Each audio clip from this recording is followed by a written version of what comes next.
everybody and welcome to my channel, or welcome back if you are already subscribed. Today I wanted to make another video about my exchange in Korea, or to take advantage about that, and I wanted to give you some tips about going to study abroad program. So it's just a few stuff that I can think about now, but if I found something else later I would do another video. But today I will give you maybe 8 advice. Keep in mind it's the stuff that I can think about for going abroad in Korea, because it's the country that I went to. Maybe you can just adjust them if you are going to another country. First thing that I can think about, and that is really important, it's to have cash with you. I mean Korean ones. If you bring some cash with you from abroad to exchange them in Korea against Korean won, I think it's better to bring euros if you are French, or if you live somewhere where they use euro, because it would give you more won than, for example, dollars. I didn't know that before going to Korea, and I had with me dollars and euros, but the euros were way better for me. So yeah, it's something that you really need to keep in mind. Also, it's better for you to bring cash, or to have cash around when you are in Korea, to have won, I mean, because in some stores they don't really take your card. If you are a foreigner, they will charge you more also, especially for example in clothing store or where there is a lot of stores. So yeah, it's a thing that is very important for you. And also in some places, for example where you have underground shopping near the subway station, it's better to have cash because you can bargain more, and so have little discount from the vendors because you pay in cash and not in card. So that's the most important thing, I think. Also, it's more useful to have won in cash with you. For example, when you want to recharge a card for the subway, it's better to pay in cash than in card, because it's such a small amount that your card cannot be used for that. Speaking just a little about clothes, I think this next advice can be useful for clothes, for either if you are going for the fall semester or for the spring semester. So for summer, please bring light clothes, because in summer it's very hot and it's very humid, also because they have the rain season.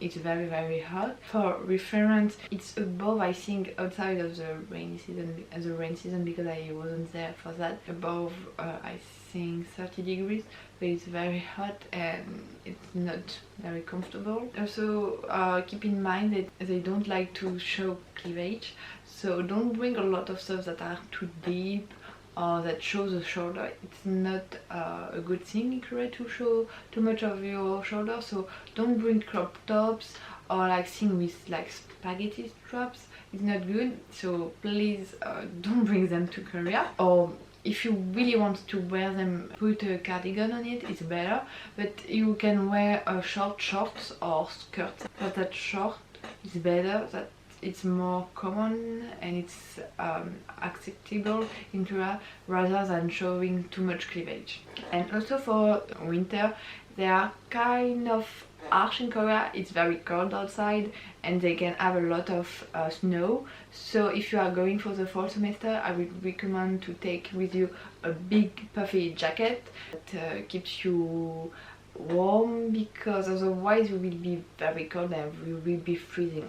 For me, for example, I went at the end of February and it was still very cold, so I bring mine, and it was very useful, I think, until maybe mid-March or maybe even the end of March. So it was a good idea, and even if it takes too much space in your luggage at the beginning, it would be useful. I recommend you taking one. Also, speaking of cold, I wish it was something that I took with me. I recommend you taking maybe a small blanket put on your bed, because my sheets were kind of thin at my dorm, so I had to bought a blanket. in Korea because I was too cold during the night. It was useful when it was still kind of cold outside. Bring one if you want, even if it's a small one or a thin one, it can be useful. Something that I was glad that I did was to bring plastic as well with me. So I mean, for example, knife, forks, and also spoon, because they don't give you a lot, and especially if you are living in a dorm they won't give you that. If you are not used to eat with chopsticks at restaurant, sometimes they won't give you forks, so that's better to have them with you and you can carry them around and just like take them out of your bag and just eat with them and just clean them and reuse them, and don't throw them each time. And so it will be better for you. You can appreciate your meal more easily and you won't disturb, like for example, the restaurant owner, because sometimes they don't have them, but most of the time you can still ask. And I think most of the time that I did that, they gave me a fork, maybe not a knife, but fork are very a common thing. And spoon, I think you can have them everywhere because they eat a lot of soup, so you will have them. Otherwise, if you don't have like plastic forks, you will have a spoon to eat rice. So tip and next advice that I think it's very useful and very important is to buy a Korean SIM card for your phone. So you will have a Korean number and also you will have data for internet. So it's very important. Maybe if it's a bit pricey, if you have a lot of internet data in the SIM that you buy, it's still very useful because you will need internet for maps or like for some apps, like I said maybe in one of my previous video, maybe for apps for the subway, the buses, also just if you are like in Seoul walking around, but if you want to know your way, like having Google Maps or things like that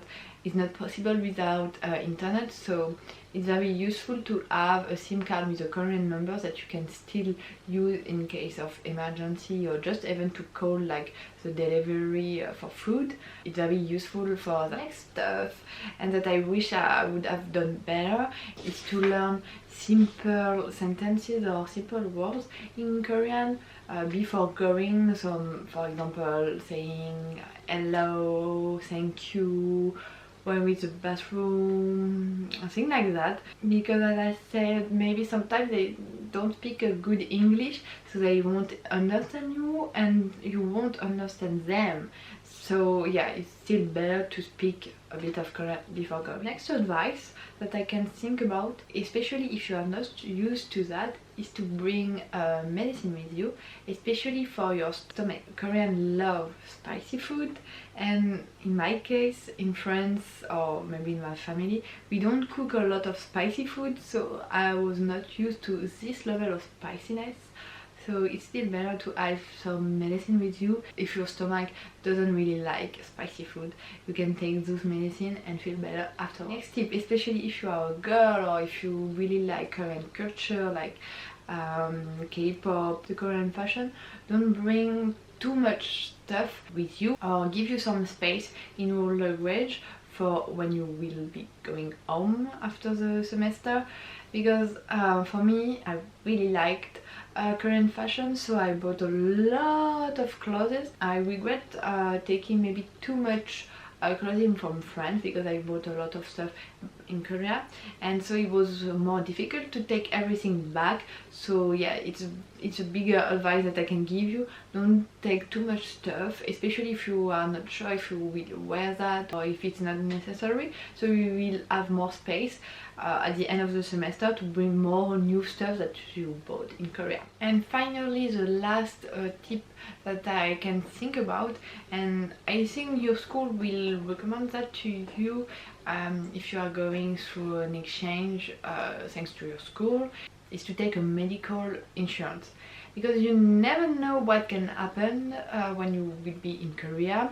For example, for my case, I was hurt in Korea I hurt in my toe and I had to go to the emergency room and to go to the hospital, and it was very expensive, and so I was very thankful that I took an insurance, because thanks to that I could go to the emergency room, and I had to pay first, but I could have some money back when I went back to France.